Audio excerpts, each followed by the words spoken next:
ወለነብሉወነኩም ገናን ፈትናችኋለን እንሞክራችኋለን ቢሸይእ ሚነል ኸውፍ ስጋትን በመጣል ይላል በፍርሃት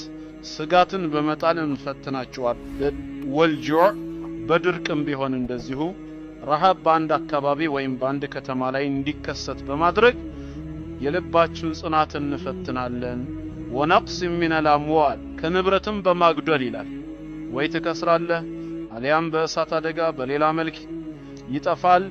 ንብረትን በማጉደል ወልአንፉስ ወተመራት በነፍስና በፍራፍሬዎችም እንደዚሁ ትፈተናላችሁ ይላል አካልህ ላይ ጎዶሎ በማምጣትም ሊሆን ይችላል ወይም ከቤተሰብ ውስጥ ልጅም ሆነ ወላጅ ወንድም እህት አንዱን ወደኔ በመውሰድ እንፈትናችኋለን ይሄ ሁሉ ፈተና ሲመጣ ግን ወበሽር الصابرين ታጋሾችን አበስራቸው ወለነብሉወነኩም እንፈትናችኋለን ይላል አላህ እንሞክራችኋለን حتى نعلم أي أظهر علمي እውቀቴን ይፋ እስካደርገው ድረስ ይላል በተግባር እስክናሳያችሁ ድረስ المجاهدون منكم والصابرين ከናንተ ውስጥ የሚታገሉትንና ታጋሾችን ለይተን እስክናሳውቃችሁ ድረስ እንፈትናችኋለን እንሞክራችኋለን እያንዳንዱ ሰው ይማልዳል ይወጣል ማልዶ ወደ ስራ ይሄዳል فبائع نفسه ነፍሱን ይሸጣታል فمعتقها ከእሳ ነፃ አውጥቷት አትርፎ የሚመለስ አለ አው ሙቢቁሃ ወይንም ነፍሱን አጥፍቷት ከአላህ ቁጣ ሸምቶ የሚመለስ አለ አላህ ይጠብቀን أعوذ بالله السميع العليم من الشيطان الرجيم بسم الله الرحمن الرحيم الحمد لله رب العالمين الصلاة والسلام على رسول الله صلى الله عليه وسلم يا أيها الذين آمنوا اصبروا وصابروا يا أيها الذين آمنوا أن أنت يمناتشو سوّتشو إلى اصبروا تاقسوا إلى على الطاعة والمصائب اللهم بمتاززم هنا مصيبة ويم مكرا بمدرس باتشو ساعات وعن المعاصي عندهم عمس على مسرات بونجل ليلة لمجنيت ሁላችሁም ታገሱ ይላል زي እንግዲህ صبر ሶስት ደረጃዎች እንዳሉት ያሳየናል እስቢሩ ሲል الصبر على طاعة الله اللهم بمتازز ትግስተኛ ሆኖ መገኘት صبر ትግስት ብሎ ማለት እንግዲህ ሙላዘመቱ ሸይ አንድን ነገር አጥብቆ እስከ መጨረሻው መያዝ صبر የሚል ተርጓሜ ካለው الصبر على طاعة الله አላህን በመታዘዝ ትግስተኛ መሆን ማለት ነው ሰውየው የአላህን ትእዛዝ በመፈጸም ለአንድ አመት ኮንትራት ወይም ለተወሰነ ቀናት ሳይሆን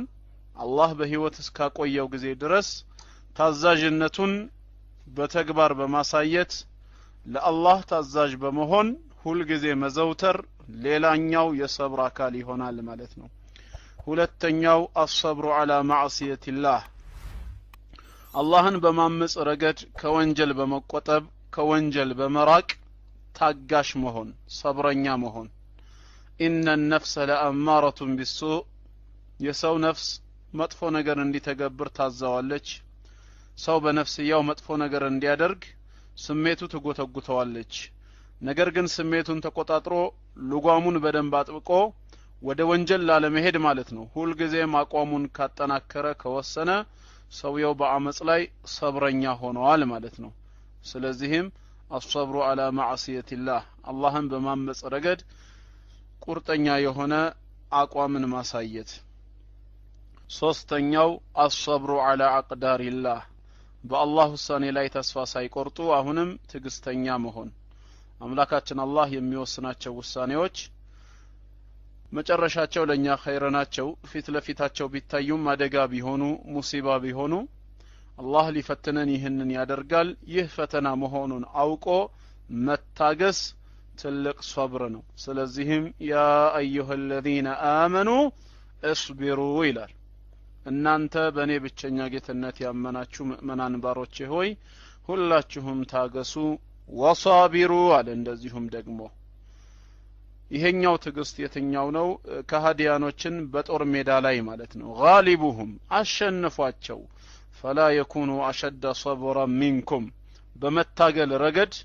ከናንተ የተሻሉና የበረቱ ትግስተኛ መሆን የለባችሁም እነሱ ከኛ የበለጠ ታጋሽ ሊሆኑ አይገባም እኛን በመታገል ረገድ እስከ መጨረሻው ልናስጨርሳቸው የሚገባው እኛው አማኞች ነን እምንታገለው ለስሜታችን ወይ ለሌላ ነገር ሳይሆን የአላህን ቃል የበላይ ለማድረግ ስለሆነ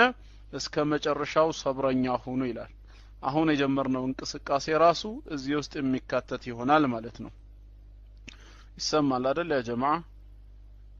መብት ለማስከበር የሙስሊሞችን ኦሮሮ የኛ ኦሮሮ መሆኑን ለማሰማት አሊፍ ብለን ከጀመርን ወሰላም ላይ እስክንደርስ ድረስ በትግስት እኛ አሸናፊዎች ሆነን ልንቀጥል ይገባል ማለት ነው እስከ መጨረሻው ድረስ አላህ አስጨራሽ እስከሆነው ትግል መቀጠል የሰብር ሌላኛው አካል ስለሆነ ማለት ነው በእነዚህ የሰብር ሶስቱም መንገዶች ጠላትንም በመታገል አማኞች ሆይ ታገሱ ነው የሚለው وقال تعالى በሌላም ስፍራ ላይ ምንድነው የሚለው ወለነብሉወነኩም ገናን ፈትናቸዋለን እንሞክራቸዋለን بشيء من الخوف ስጋትን በመጣል ይላል በፍርሃት ስጋትን በመጣል እንፈትናቸዋለን ወልጁዕ በድርቅም ቢሆን እንደዚሁ ረሃብ በአንድ አካባቢ ወይም በአንድ ከተማ ላይ እንዲከሰት በማድረግ የልባችሁን ጽናት እንፈትናለን ወነቅስ من الاموال ከንብረትም በማግደል ይላል ወይ ተከስራለህ አሊያም በእሳት አደጋ በሌላ መልክ ይጠፋል ንብረትን በማግደል ወልአንፉስ ወثمرات በነፍስና በፍራፍሬዎችም እንደዚሁ ተፈተናላችሁ ይላል አካልህ ላይ ጎዶሎ በማምጣትም ሊሆን ይችላል ወይም ከቤተሰብ ውስጥ ልጅም ሆነ ወላጅ ወንድም እህት አንዱን ወደኔ በመውሰድ እንፈትናቸዋለን ይሄ ሁሉ ፈተና ሲመጣ ግን ወበሽር الصابرين ታጋሾችን አበስራቸው መልካሙን የመስራች ንገራቸው الذين اذا اصابتهم مصيبه እነዚያ መከራ በሚያገኛቸው ሰዓት ሙሲባ በሚደርስባቸው ሰዓት قالوا إنا لله وإنا إليه راجعون እኛም የአላህ ነን ወደሱም ተመላሾች ነን የሚሉ ማለት ነው ይሄ የሙስሊሞች መለያ ቋንቋ ነው አንድ መከራ አንድ ሙሲባ ሲደርስበት ሙስሊም የሚሰጠው ምላሽ ኢና ሊላሂ ወኢና ኢለይሂ ራጂዑን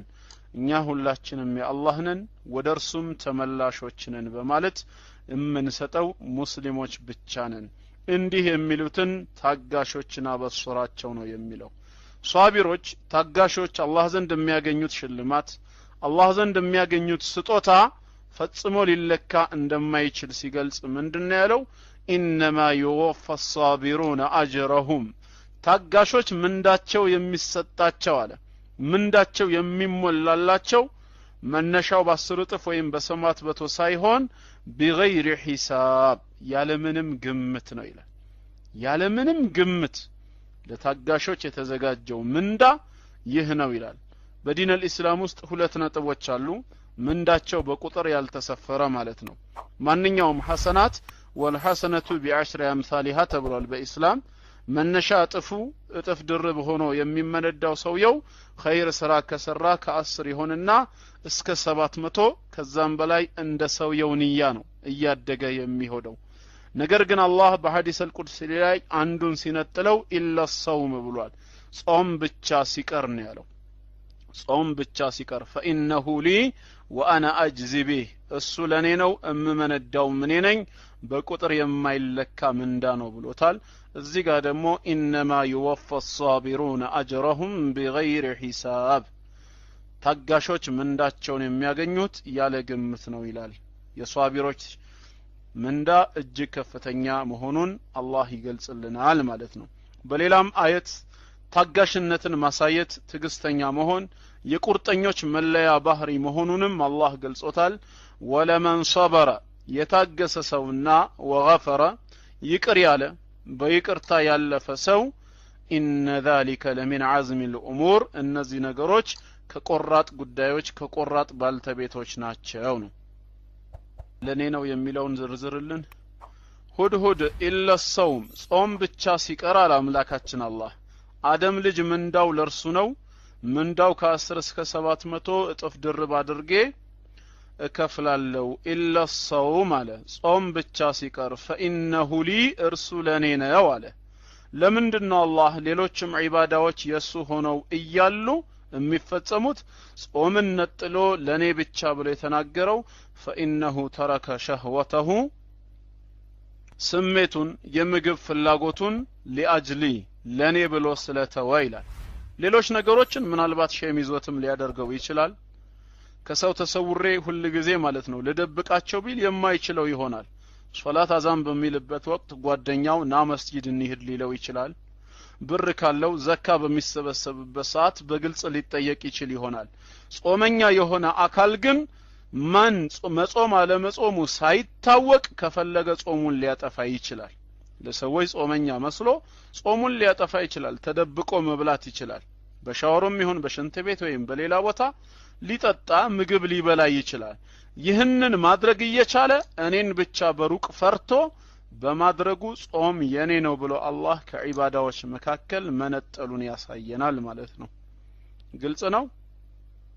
እና ያው ርዕሳችን ኦሬዲ ጾም በሰብር ላይ ነው በጾም ጉዳይ አይደለም እና እዚህ ላይ የሷቢሮችን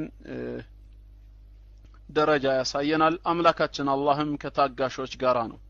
አላህ ከታጋሾች ጋር መሆኑን በሌላ አየት ላይ ገልጿል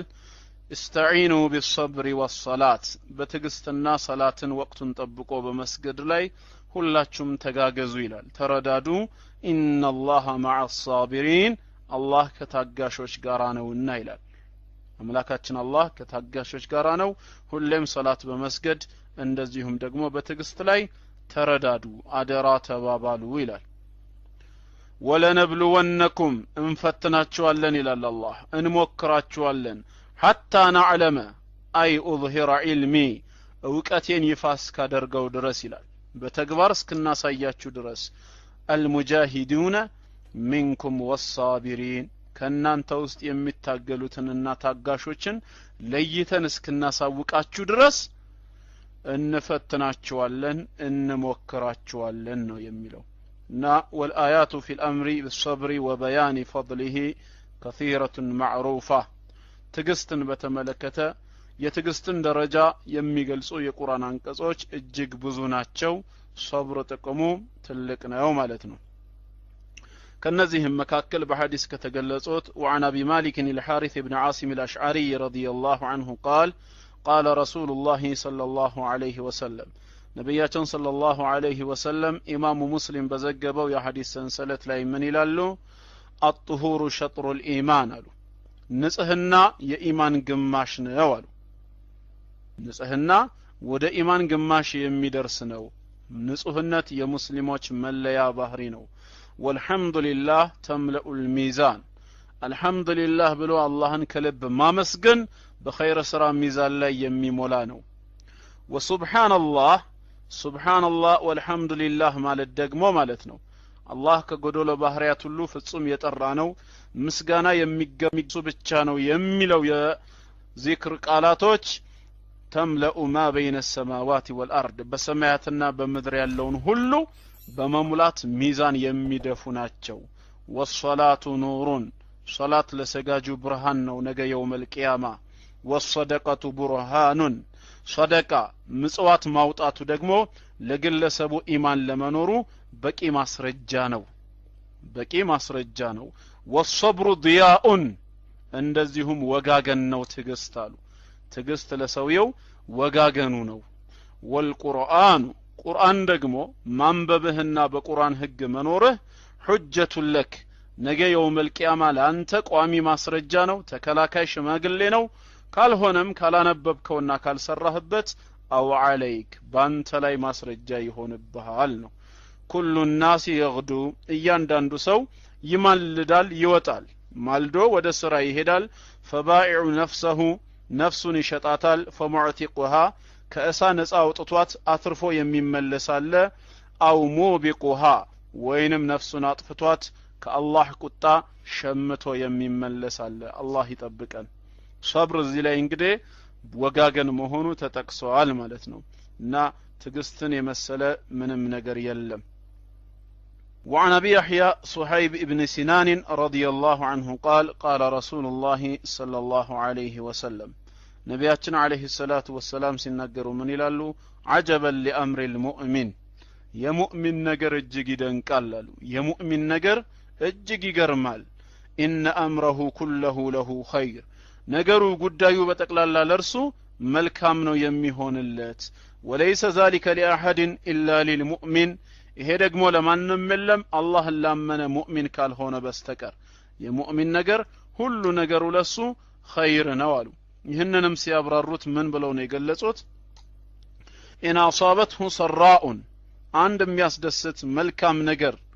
በሚያገኘው ሰዓት ሸከረ ጌታውን ያመሰግናል። ከመስመር አይወጣም ወይም ደግሞ በሌሎች ላይ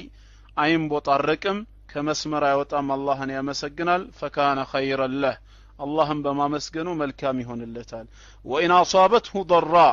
ሰው ነውና አሁንም ችግር ወይም ጉዳት ደግሞ ሲያገኘው ተስፋ በመቁረጥ የሚያማርር መንገድ የሚስትም አይሆንም። ሶበረ ይታገሳል አሉ።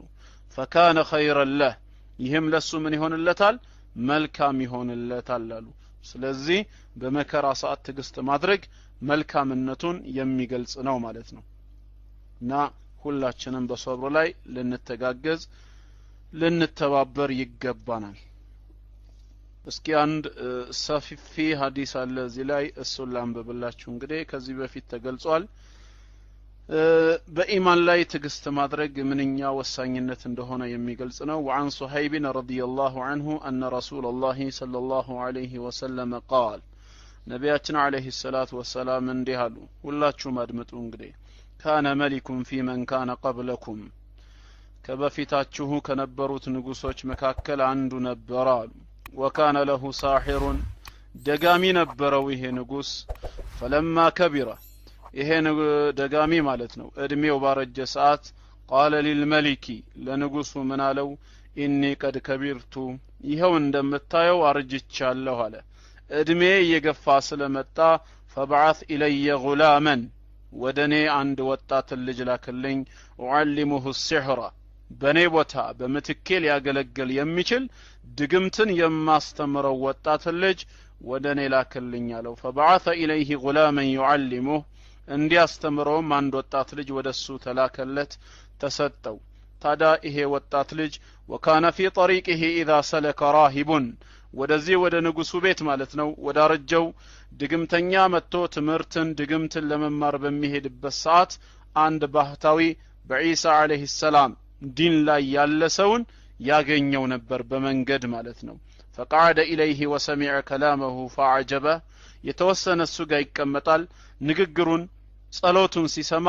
እጅግ በጣም ይማረካል ይደነቅበት ነበር። وكان إذا أتى الساحر مر بالراهب وقعد إليه ሁሌም ማለት ነው ወደ ደጋሚው በሄደ ቁጥርና ወደ ቤቱ በተመለሰ ቁጥር ይሄ ባህታዊ ዘንድ እየተቀመጠ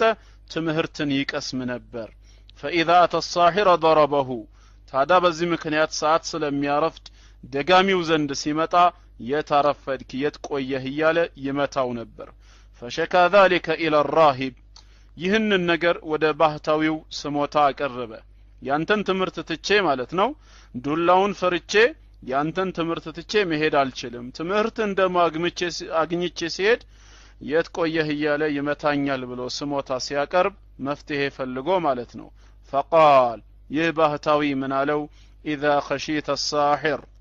የፈራኸው ደጋሚውን ከሆነ ለምን አረፈድክ ብሎ ይቀጣኛል ብለህ ፈርተኸው ከሆነ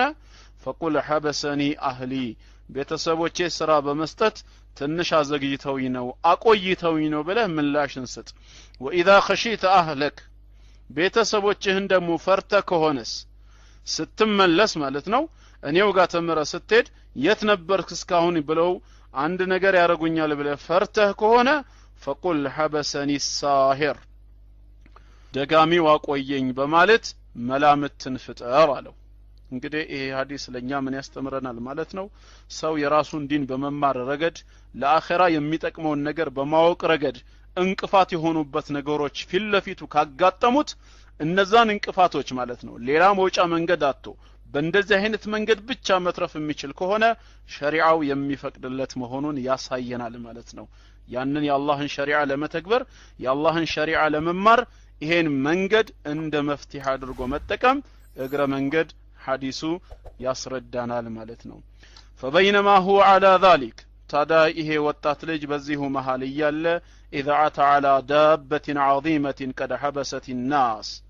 አንዴ በመንገድ ሲያልፍ ሰዎች እንዳይተላለፉ መንገድ የዘጋ ትልቅ እንስሳ ተጋድሞ ያያል ይሄን በሚያይበት ሰዓት فقال من ይላል اليوم اعلم الساحر افضل ام الراهب افضل ዛሬ ሲየተና ሐዲስ ነው ይሄ እና ዛሬ የደጋሚው ጉዳይ ነው አላህ ዘንድ በላጭ ወይስ የዚህ ባህታዊ ጉዳይ አላህ ዘንድ በላጭና ተቀባይነት እንዳለው የምለይበት ቀን ይሆናል አለ فاخذ حجرا ከዛ ወዲያው ትንሽዬ ድንጋይ ይይዛል በፍጹም ከተኛው እንስሳ ጋራ ሊገናኝ የማይችል ማለት ነው ከተኛው እንስሳ ጋራ በምንም በመጠንም ሊገናኝ የማይችል የሆነ ነገር አነስተኛ ድንጋይ ይይዝና ምን ይላል فقال ይላል اللهم إن كان أمر الراهب أحب إليك من أمر الساحر أملاك يا الله وي ይሄ ባህታዊ ዘንድ ተቀምጬ የምሰማው ትምህርት የባህታዊው ጉዳይ አንተ ዘንድ ከደጋሚው ስራ ይበልጥ ተወዳጅና ተቀባይነት ያለው ከሆነ فقتل هذه الدابة حتى يمضي الناس ለምልክት የሆነኝ ዘንድ በዚህች ትንሽ ደንጊያ እንስሳውን ግደለውና ሰዎች እንዲተላለፉ ማድረግ አለ فرماها ከዛም ወረወረው በአላህ ስም فقتلها ومضى الناس እንስሳውን ገደለው ሰዎችም ተላለፉ ማለት ነው አሁንም በዚሁ ሐዲስ ላይ በሁለተኛ ደረጃ ምን ትምህርት እናገኛለን ማለት ነው በነገራቶች ላይ ጥርጣሬ በሚገባን ሰዓት ማለት ነው አምላካችን አላህ ዘንድ እውነተኛ ተወጁህ ፊታችንን ወደሱ በማቀጣጨት አላህ ነገራቶችን እንዲለይልን መጠቀም እንደምንችልና አላህ ደግሞ ሊረዳን እንደሚችል ሐዲሱ ያሳየናል ማለት ነው ሐዲሱ ይህን ትምህርት ያሳየናል ኢንሻአላህ ተቀለል ባለ መልኩ ከዚህ ሐዲስ የምናገኛቸውን ወደ 15 ትምህርቶች ወደ በኋላ ላይ እንመለከታቸዋለን አሁን ሐዲሱን እንየው ከዛም فآت الراهب ባህታዊው ዘንድ መጣና فأخبره ጉዳዩን ነገረው መንገድ ላይ ያደረገውን በዛች ትንሽ ድንጋይ የተፈጸመችዋን ነገር ነገረው فقال له الراهب ባህታዊው ምን አለው በዚህ ሰዓት አይ ቡነየ አንተ اليوم افضل مني አለው ልጄ ሆይ ዛሬ አንተ ከእኔ በልጠሃል አለው ዛሬ ከእኔ በልጠህ ተገኝተሃል قد بلغ من امرك ما ارى ይሄው እንደማየው ጉዳይህ እዚህ ደረጃ ላይ ደርሷል በል እንግዲያውስ وانك ستبتلى በዚህ ኢማን ልክ መፈተንህ አይቀርም ወደፊት ትፈተናለህ فإن ابتليت ዋናው ነገር ግን ከተፈተንክ فلا تدل علي ወደኔ በፍጹም እንዳታመላክት አለው وكان الغلام يبرئ الأكمه ይሄ ወጣት ልጅ በአምላካችን አላህ ፍቃድ ማለት ነው የውሮችን አይን ያበራ ነበር አክመህ الذي ولد اعمى ገና ሲወለድ ከናቱ ማህፀን አይነ ግንባር ሆኖ የወጣ ማለት ነው አይናቸውን ያድን ነበር والابرص ለምጻሞችንም በአላህ ፍቃድ ያድናቸው ነበር ويداوي الناس من سائر الادواء ሌሎችንም ሰዎች ከተለያዩ አይነት በሽታዎች በአላህ ፍቃድ ያድናቸው ነበር فسمع جليس للملك ንጉሱ ዘንድ ተቀማጭ የሆነ አንድ ሰው ይህን ጉዳይ ወጣቱ መፈጸሙን ሰማ ካነ قد عمي አይነ ስውር ደሞ ነበር አይኑ ታውሮ ነበር فاتاه بهدايا كثيرة فقال ከዛም እጅግ ብዙ ገጸ በረከቶችን ሀዲያዎችን ይዞለት መጣና ምን አለው ما ها هنا لك اجمع ان انت شفيتني ይሄ ሁሉ በጠቅላላ ላንተ ገጸ በረከት ነው ስጦታ ነው ካዳንከኝ ነው ግን አለው ካዳንከኝ ላንተ ነው የሚሆነው አለው فقال ወጣቱ ምን ይላል اني لا اشفي احدا انما يشفي الله تعالى እኔ አንድንም ማዳን አልችልም አለ የሚያድን አንድ አላህ ብቻ ነው አለ እኔ ማንንም ማዳን አልችልም አላህ ነው የሚያድነው فإن آمنت بالله تعالى አንተ በአላህ ብቸኛ ጌትነትና አዳኝነት ካመንክ دعوت الله فشفاك እኔ አላህን እለምንልሃለሁ አላህ በጥበቡና በችሎታው በቸርነቱ አንተን ያድንሃል አለው فآمن بالله تعالى ይሄም ሰው በአላህ ብቸኛ ጌትነት አመነ ሰውየውም ወጣቱ ልጅም ዱዓ አደረገለት فشفاه الله تعالى አላህም ከዚህ በሽታ ነፃ ወጣው ዳነ አይኑ ተከፈተ ማየት ቻለ فأتى الملك ንጉሱ ዘንድ መጣ فجلس إليه كما كان يجلس ክሎዝ ኦኬ ታዳ ያው በአላህ ብቸኛ ጌትነትና አዳኝነት ካመነ በኋላ ኢንሻአላህ ያው መቆራረጥ ወይም ደግሞ ማቆም ሲጀምር ምልክት ተሰጡኛላችሁ ከዛም فأتى الملك فجلس إليه كما كان يجلس ንጉሱ ዘንድ መጣ በፊት ያው ይቀመጥ እንደነበረው እሱ ዘንድ መጥቶ ተቀመጠ አይኑ ድኗል አሁን فقال له الملك በጣም በመገረም ስሜት ማለት ነው ንጉሱ ምን አለው من رد عليك بصرك አይንህን ማን የመለሰልህ አለው አይንህን ማን የመለሰልህ ብሎ ሲጠይቀው قال ربي ያም ተቀማጭ የነበረው ሰው ምን አለ ጌታዬ ነው በማለት ምላሽ ሰጠ አይኔን የመለሰልኝ ጌታዬ ነው በማለት ምላሽ ሰጠ ከዛም ንጉሱ ምን ይለዋል አወለከ ረብ ገይሪ ደሞ ከኔ ሌላም ጌታ አለህ እንዴ ብሎ ሲጠይቀው ቃል ተቀማጩ ምን አለ ረቢ ወረቡከ አላህ የኔም ያንተም ጌታ አላህ ብቻ ነው እሱ ነው አይኔን የመለሰልኝ አለው فاخذه ወዲያውኑ ያዘው فلم يزل يعذبه بل ማን ነው አይንህን የመለሰልህ እያለ እሱን ከመቅጣት አልተወገደም حتى دل على الغلام ወደ ወጣቱ ልጅ እስኪያመላክት ድረስ ከዛም በኋላ ወደ ወጣቱ ልጅ አመላከተ فجيء بالغلام ይሄ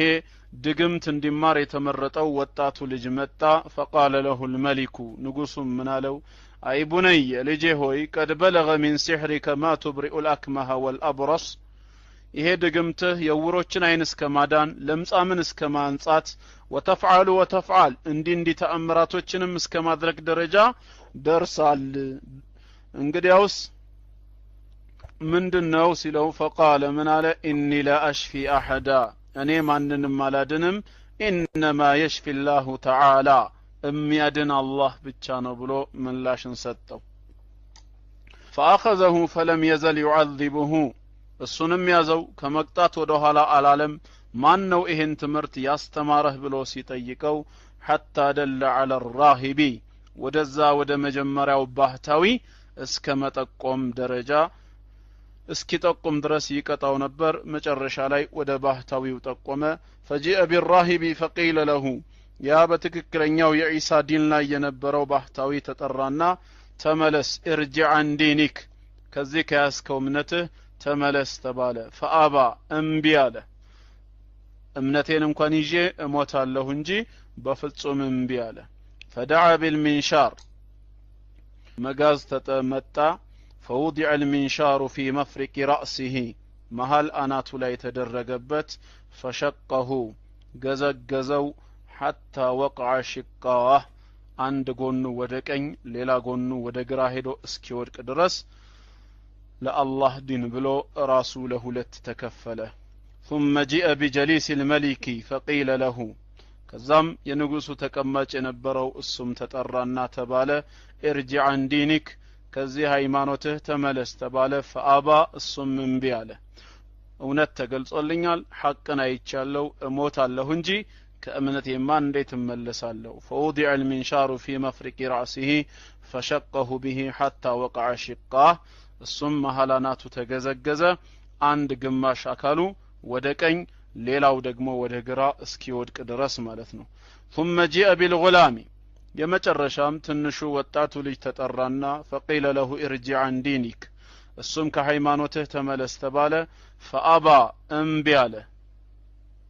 እምቢ አለ ከዛም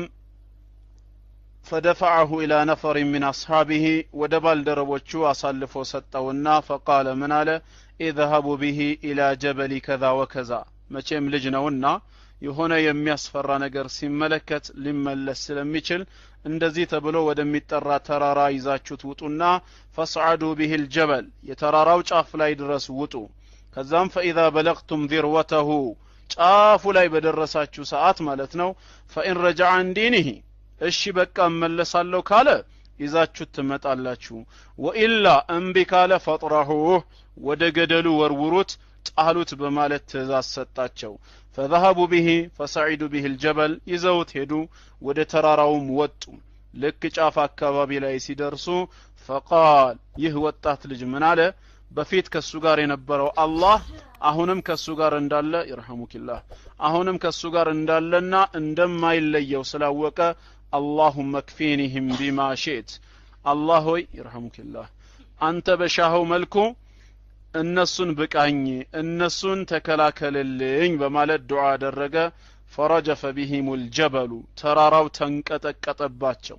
ተራራው ተንቀጠቀጠባቸው فسقطوا ከተራራው ላይ ለልጁ ያሰቡት ለነሱ ሆነና እነሱ ወደቁ ወደ ገደል وجاء يمشي الى الملك ብቻውን ወደ ንጉሱ መጣ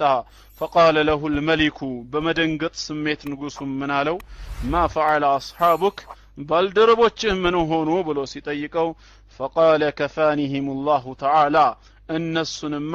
አላህ በቀኝ ተከላከለልኝ አለው فدفعه الى نفر من اصحابه ወደ ሌሎች ባልደረቦቹ ደግሞ አሳልፎ ሰጠውና ድጋሚ ምን አለ اذهبوا به فاحملوه في قرقر በመርከብ ውስጥ ከተቱትና ይዛችሁት ሂዱ አለ وتوسطوا به البحر ባህር መሃል አካባቢ ላይ ይዛችሁት ተጓዙና መሃል ላይ ሲደርስ فإن رجع عن دينه አሁንም ፈርቶ ከእምነቱ ከተመለሰ መልካም ይዛችሁት ኑ وإلا فقذفوه ካልሆነ ግን እዛው ባህሩ ላይ ጣሉት ይስመጣላቸው فذهبوا به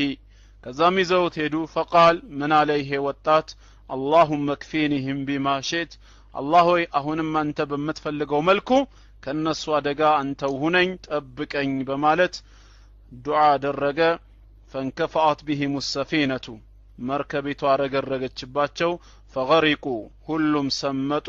وجاء يمشي الى الملك ብቻውን ወደ ንጉሱ መጣ فقال له الملك አሁንም ንጉሱ በጣም በደነገጠ ስሜት አለው ما فعل اصحابك ባልደረቦችህ ደግሞ ምን ሆኑ ሲለው فقال كفانهم الله تعالى الله እኔን በቃኝ በማለት ምላሽ ሰጠው فقال للملك አያይዞም ቀጠለና ምን አለው ይሄ ወጣት ልጅ انك لست بقاتلي በፍጹም አንተ ባሰብከውና ባቀድከው መንገድ እኔን መግደል አትችልም حتى تفعل ما أمرك به እኔ የማዝህን ነገር ካልተገበርክ በስተቀር እኔው በማሳይህ መንገድ ካልሆነ በስተቀር እኔን ልትገለኝ አትችልም አለው قال ما هو እንግዲያውስ ምንድነው ንገረኝ አንተን ገድዬ የምገላገልበት መንገድ ምን እንደሆነ አሳየኝ አለው قال ወጣቱ ምን አለ ብልህነትና በሳልነትን ተጠቀመ እንደ ልጅነቱ አልነበረም تجمع الناس في سعيد واحد በአንድ ትልቅ ሰፊ ሜዳ ላይ ሰዎችን ሁሉ ተሰበስባቸዋለህ አለ وتصلبني على جذع በዘንባባይቷ ግንድ ላይ ከዛ በኋላ እኔን ትሰቅለኛለህ አለው ሰውን ሁሉ ከሰበሰብክ በኋላ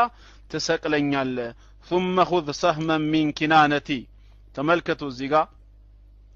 ቀስት ትይዝና አለ ثم ضع السهم في كبد القوس በቀስቱ ደጋን ላይ ማለት ነው መርዝን ትከትና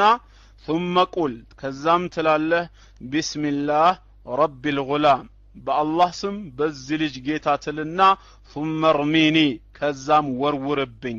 فإنك إذا فعلت ذلك قتلتني እንዳልኩህ ካደረክ ትገለኛለህ ካልሆነ አትገለኝም አለው ከዛ በኋላ ሰዎችን ሁሉ ሰበሰበ በአንድ ትልቅ ሜዳ ላይ በዘንባባ ግንድ ላይ ወጣቱን ሰቀለው እንዳለውም አደረገ መርዙንም አስነካውና በአላህ ስም በዚህ ልጅ ጌታ ብሎ ወረወረበት ወዲያው ሲወረወረው فوقع في صدغه አናቱን አገኘው መሃል አናቱን አገኘው فوضع يده في صدغه فمات እጁን አናቱ ላይ እንደተደገፈ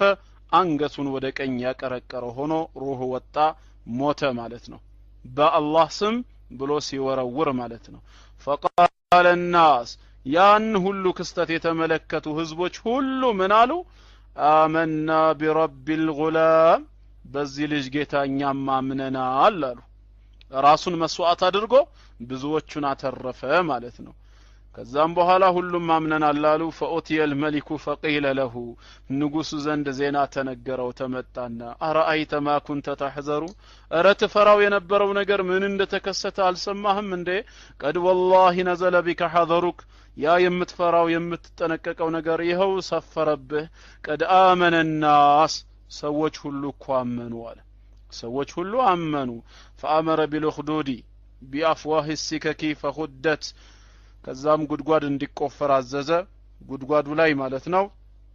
ተሰነጠቀ ወኡድሪመ ቢፊሃ ኒራን እሳት እንዲቀጣጠል ተደረገ ወቃለ ከዛም ምን አለ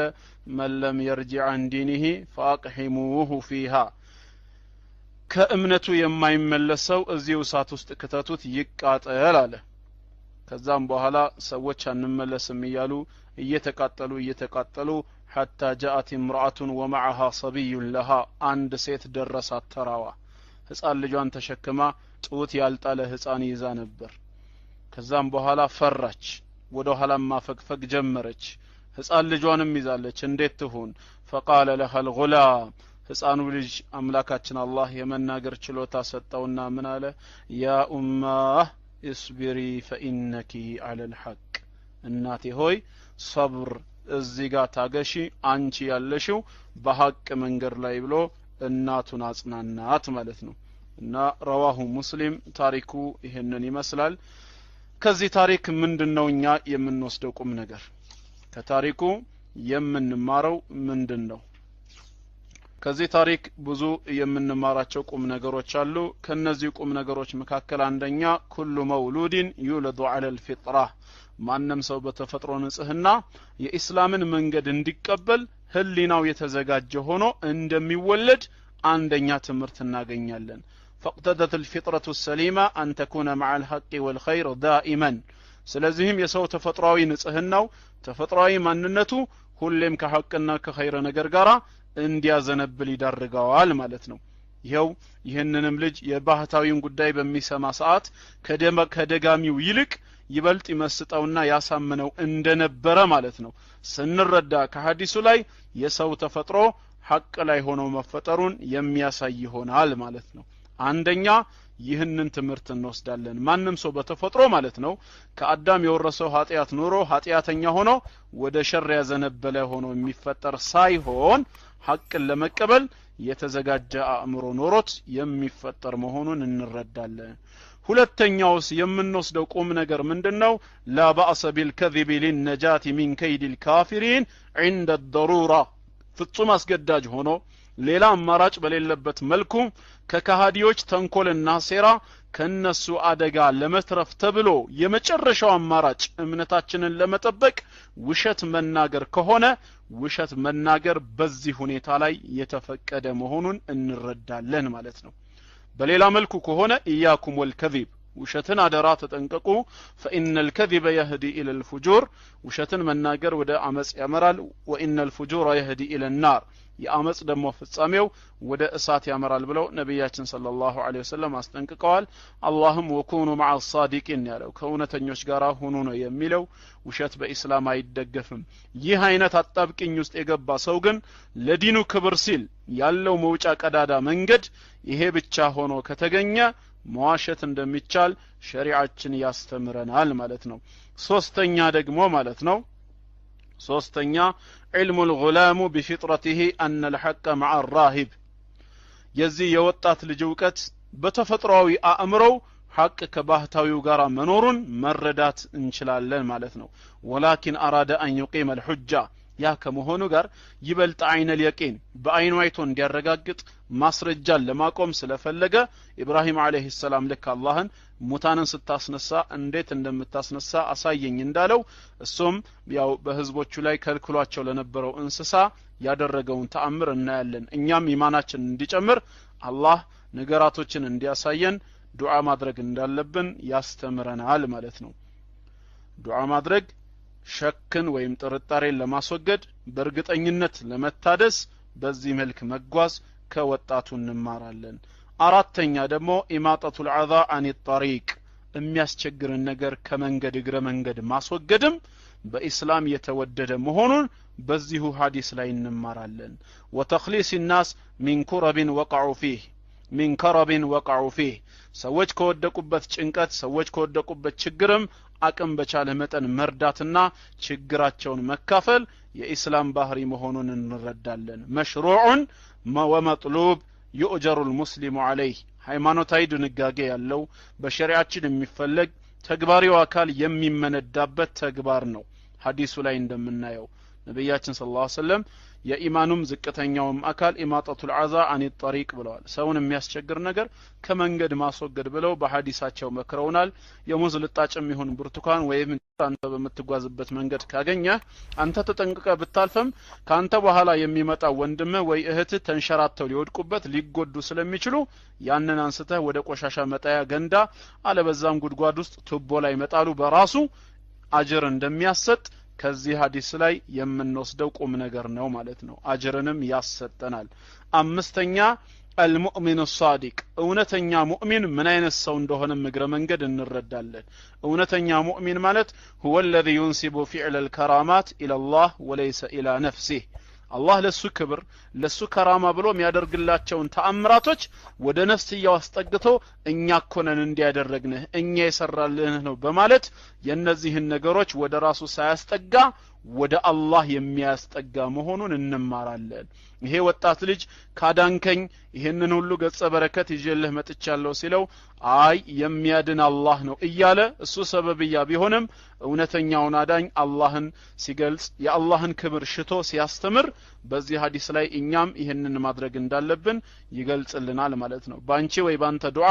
አላህ ሰበብያ አድርጎ ያዳነው ወንድማችን ወይም የዳነች እህታችን ካለች በኔ ዱዓ ነው ከማለት ይልቅ አላህ ነው ያሻራት እየተባለ ሙሉ በሙሉ ወደ አላህ ማስጠጋቱ የሙእሚኖች መለያ ባህሪ መሆኑን ያሳየናል ማለት ነው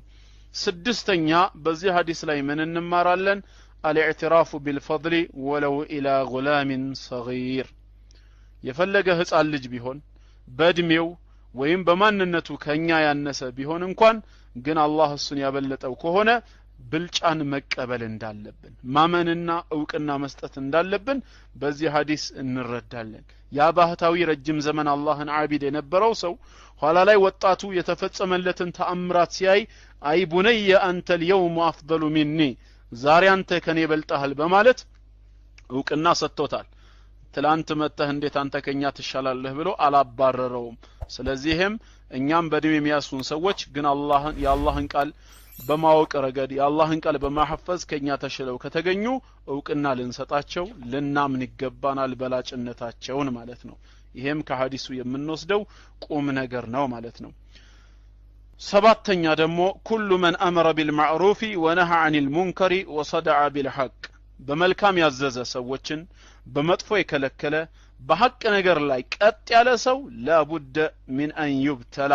ከመፈተን ቅሮት እንደሌለው እንማራለን ማንንም ሰው ሐቅ እስከያዘ ድረስ ሰዎችን ወደ ሐቅ እስከተጣራና በመጥፎ እስከከለከለ ድረስ ፈተና ይገጥመዋል ማለት ነው እንደ ኢማኑ ልክ ሰው መፈተኑ አይቀርም ማለት ነው ይሄ ወጣት ልጅም ባህታዊውም ንጉሱ ዘንድ ተቀማጩም በማመናቸው ሰበብ የደረሰባቸውን ፈተና አይተናል ስለዚህ ፈተና መኖሩን ማመን አለብን عليه بالصبر ስለዚህ ፈተና ላይ አደራ በትዕግስት ወለሁ الأجر الكبير عند الله አላህ ዘንድ ታላቅ ምንዳ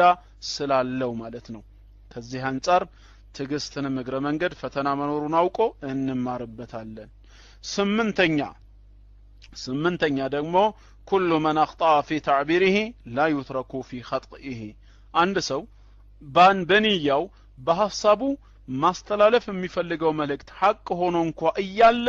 ባገላለጹና በንግግሩ ግን ስተት ላይ እንኳን የወደቀ ሰው ካለ ማለት ነው ስተት ላይ የወደቀ ሰው ካለ አይተውም ማለት ነው በዝምታ አይታለፍም ያንን ነገር እንዲያርመው እንዲያስተካክለው መምከር እንዳለብን ሐዲሱ ይነግረናል በል ይበየነ ለሁ ወጅሁ الصواب የተሻለው መንገድና አገላለጽ የትኛው እንደሆነ ያስተምረናል لا سيما في عقيدة التوحيد በተለይ عقيدة التوحيد ላይ በተመለከተ ስለ አቂዳ ነክ ጉዳዮች ላይ በዝምታ አይታለፍም فالغلام يقول للوزير ለምሳሌ ያ ወጣት ልጅ ንጉሱ ዘንድ ተቀማጭ ለነበረው ሚኒስቴር ምን ይለው ነበር ኢኒ ላ አሽፊ አሐደን ያለው አራኔ ማንንም ማዳን አልችልም انما يشفي الله تعالى የሚያድንማ አላህ ብቻ ነው ሲለው ነበር ለዚህ ነው ኢብራሂም አለይሂ ሰላም واذا مرضت فهو يشفين በታመምኩ ሰዓት የሚያድነኝ አላህ ነው ብሎ ሲናገር እናያለን። ይህንንም እኛ ትምህርት እንወስዳለን ማለት ነው። ዘጠነኛ ከዚህ ሐዲስ ምንም እናገኘው ቁም ነገር አለ። ኢነ ሊላሂ ሪጃለን አላህ ጀግና ባሮች እንዳሉትም እንረዳለን። አቅዊያአ ቢኢማኒሂም በኢማናቸው እጅግ በጣም የበረቱ ናቸው። ሰውነታቸው የቀጨጨ ሊሆኑ ይችላሉ፣ ከሲታ ሊሆኑ ይችላሉ፣ ብዙም ያልገዘፉ ናቸው። ኢማናቸው ግን ከተራራ በላይ ጠንካራ የሆኑ አሉ ማለት ነው። ስለዚህም ፈመህማ ኡዚቡ የቱንም ያህል ቢቀጡ የቱንም ያህል የቅጣት አይነት ቢደርስባቸው ላ የርጅዑን አን ዲኒሂም ካመኑትና ከተቀበሉት ዲን አልኢስላም በፍጹም የማይመለሱ ጀግና ባሮች አሉት። ወላ ይርደውን አልጡጋት ቢከሊመትን ፊሃ ضعفን አው ኩፍር ወይንም ደግሞ አመጽ ያለበትን ንግግር በመናገር ወሰን አላፊዎችን ማስደሰት የማይፈልጉ ማለት ነው። ወለው ሁሪቁ በእሳት እንኳን ቢቃጠሉ ማለት ነው። በእሳት ቢቃጠሉ ወይንም ደግሞ ባህር ውስጥ ተሰመጣላችሁ ተብሎ ቢዛትባቸውም እንኳን እንዲህ አይነት ጀግና ባሮች እንዳሉት ልናውቅ ይገባል። እኛስ ከነዚህ ጀግና ባሮች አንፃር እንደው ኢማናችን ቢፈተን ምን እንላለን የሚለው የቤት ስራ ነው ማለት ነው። ዛሬ በጥፊ ብንመታ እውነተኛ ሐቂቃ ጥፊውስ እውነት ከኢማናችን ጋር እንዴት ነው? ሁላችንም ራሳችንን እንድናየው ይዳርገናል ማለት ነው። አስረኛ ደግሞ ምን እንረዳለን በዚህ ሐዲስ ላይ ማለት ነው? አስረኛ ላቡደ ሊከሊመቲል ሐቅ አን ተንተሲር ሐቅ ምንጊዜም እርዳታ እንደሚያገኝ ነው የምንማረው። ማንም ሰው ሐቅ እስከያዘ ድረስ ፍጻሜው ለማን ነው? ለሐቅ ነው። ሐቅ የበላይ ይሆናል፣ እርዳታን ያገኛል። እውነትና ንጋት እያደር ይጠራል እንደሚባለው ምንጊዜም ቢሆን ሐቅ እየጠራ የበላይ የሆነ እንደሚመጣ ነው የምናየው። ይሄው ፈልመሊኩ ያዕጂዙ አን ቀትሊል ጉላም ንጉሱ ወጣቱን ልጅ መግደል አቃተው፣ ምንም ሊሟላለት አልቻለም። ነገር ግን እኔን መግደል ከቻልክ እኔ በማሳይህ መንገድ ካልሆነ በስተቀር እኔን መግደል አትችልም ብሎ ወጣቱ ልጅ ባሳየው መንገድ ንጉሱ የበታች ሆኖ ትእዛዙን ፈጸመለት። በዛ አካሄድ ደግሞ ሰዎችን ሁሉ እንዲያምንበት አደረገ ማለት ነው። ስለዚህ ሐቅ ምንጊዜም የበላይ መሆኑን እንረዳበታለን ማለት ነው። 11ኛ ከዚህ ሐዲስ የምንወስደው 11ኛው ቁም ነገር الغلام المؤمن يضحي بنفسه ليؤمن الناس ሰዎች እንዲያምኑ ብሎ ራሱን መስዋዕት ማድረጉን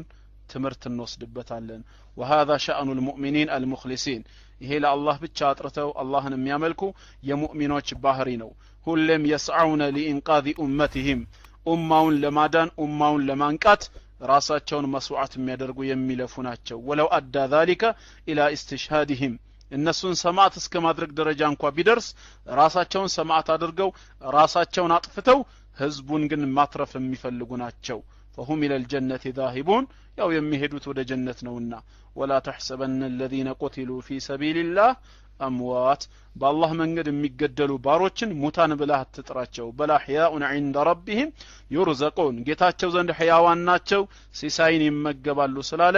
ለሰው ብሎ መስዋዕት መሆንም በእስላም የተፈቀደ መሆኑን ያሳያል ማለት ነው። ጥቅም እንዳለው ከተረዳ ያ ነገር ለኡማው ትርፍ የሚያመጣ መሆኑን ከታየ እኛ ሞተን ሌላው ይትረፍ የሚለው የኢስላም መርህ መሆኑን እንማርበታለን ማለት ነው። እና